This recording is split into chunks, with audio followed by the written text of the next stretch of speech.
Baseball is the most stat-driven sport out there. Everything has a stat in baseball. I mean, I think they have stats for stats. And with things like OPS, WAR, and other ratios I didn't pay attention to in calculus, there are definitely a stockpile of records to choose from. Some of them magnificently enhanced by steroids, some really magical, and then there are some you just don't want. And before I get into this, please leave a like, comment, and if you're not already, subscribe for more videos like this. And like opening day, let's get started.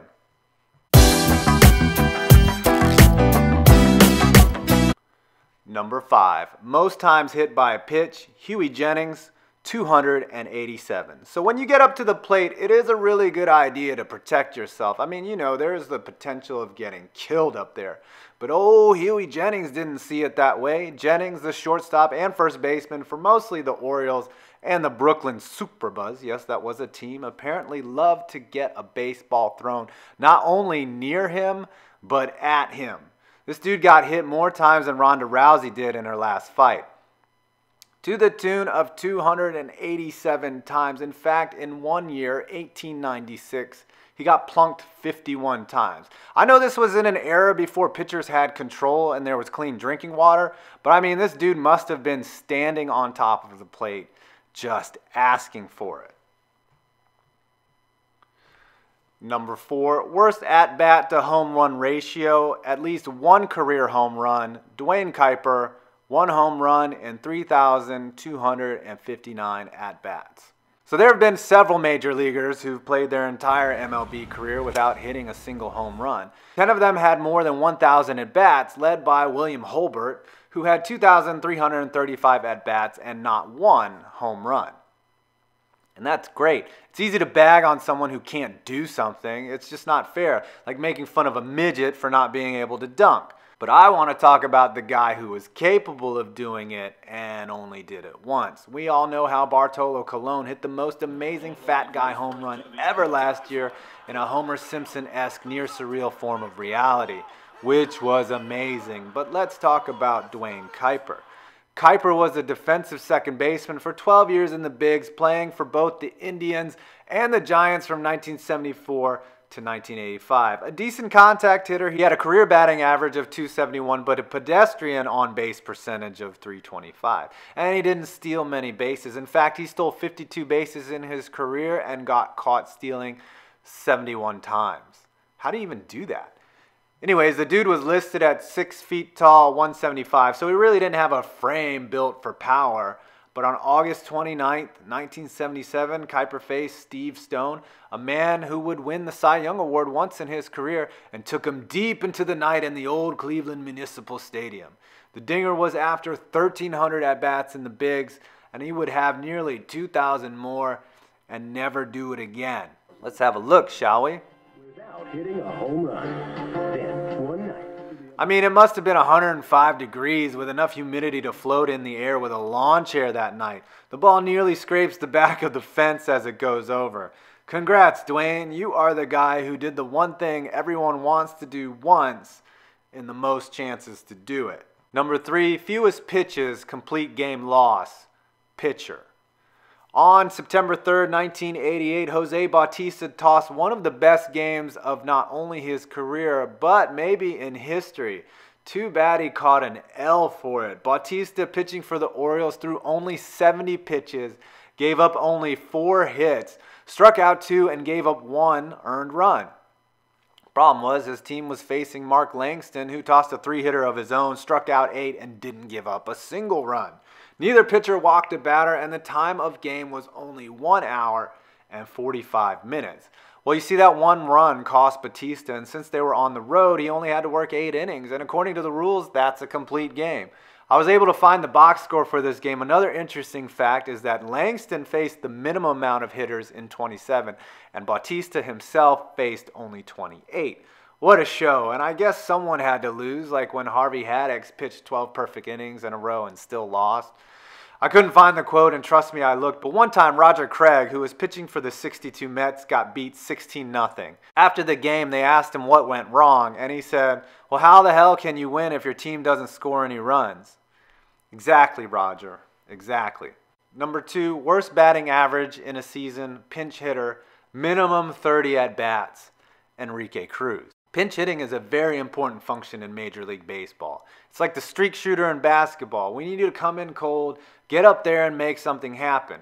Granted, pinch hitting is very, very hard, and it's definitely a mental thing as well as a physical thing. It's also interesting that some guys can only hit under certain conditions but aren't good enough to hit every day. And thus, the pinch hitter, like a long snapper in football, has a job. And what I deem as the worst pinch hitter of all time, well, he didn't do his job very well. Enrique Cruz in 2003 pinch hit in 36 games and got 4 hits. 4 for 39 and a .105 average. And you ask, well, why was he out there so much? Baseball has this thing called the Rule 5 draft, in which one team can technically steal another player from another team, provided that once he is taken, he is required to spend the entire next year in the big leagues, regardless of his performance. Sending him back or cutting him has major consequences, so taking a player in the Rule 5 draft is a big risk. Sometimes it works, as a guy named Roberto Clemente was a Rule 5er, as well as solid players like Josh Hamilton, Johan Santana, and Bip Roberts. I just wanted to say Bip Roberts.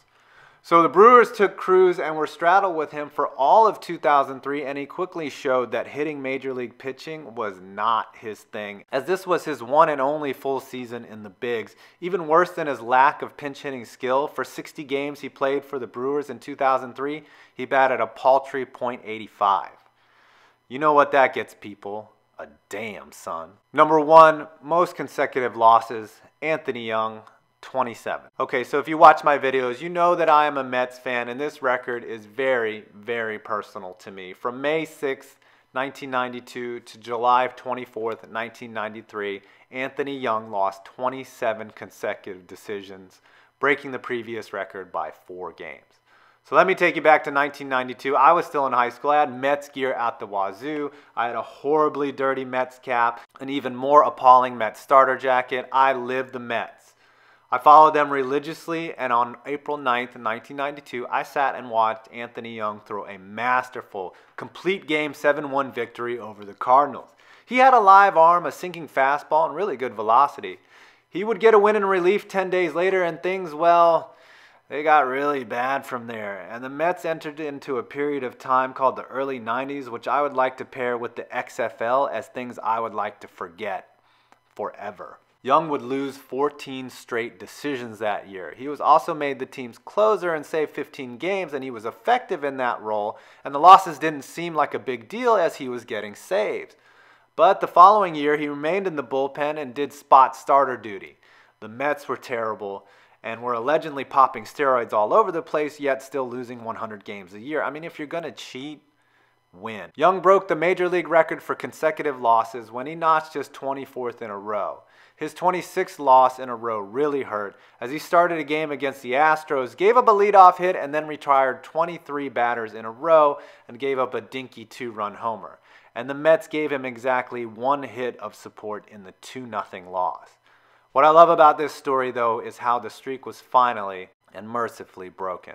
On July 27, 1993, Young was brought into a tie game in the 9th inning. Young comes in, and of course he gives up an unearned run on a bunt single. I mean, who does this happen to? I was certain Young would lose his record 28th game in a row, but the Mets, who finished dead last that year with 103 losses, and facing Brian Harvey, the closer who converted 45 out of 49 opportunities in the season, somehow rallied for 2 runs in the 9th. It was a walk-off win. One Young stood to lose. I remember seeing the players come out and mob Young, and you could see the sense of stressful joy and relief in him. The crowd cheering. It was the most special, unspecial moment in the history of baseball. Oh, AY, how my heart both broke and sung for thee. After the game, Young said, "It wasn't a monkey off my back. This was a zoo." Sadly, Young has been recently diagnosed with an inoperable brain tumor. I mean, what does this guy have to do to catch a break? I am pulling for him. It's like he's facing another loss, 2 outs in the 9th. We're down to our last strike. Come on, universe. Do AY a solid. Let's rally. If you want to donate to cancer research, I will leave a link in the description down below. I am, and screw cancer. Agree with my list? Think I left any unwanted records off of here? Are you an emotional wreck after I Debbie Downered the last segment? Leave a like, comment, or subscribe, and as always, I'm 5 Points Gaming, and you made it to the end of this video.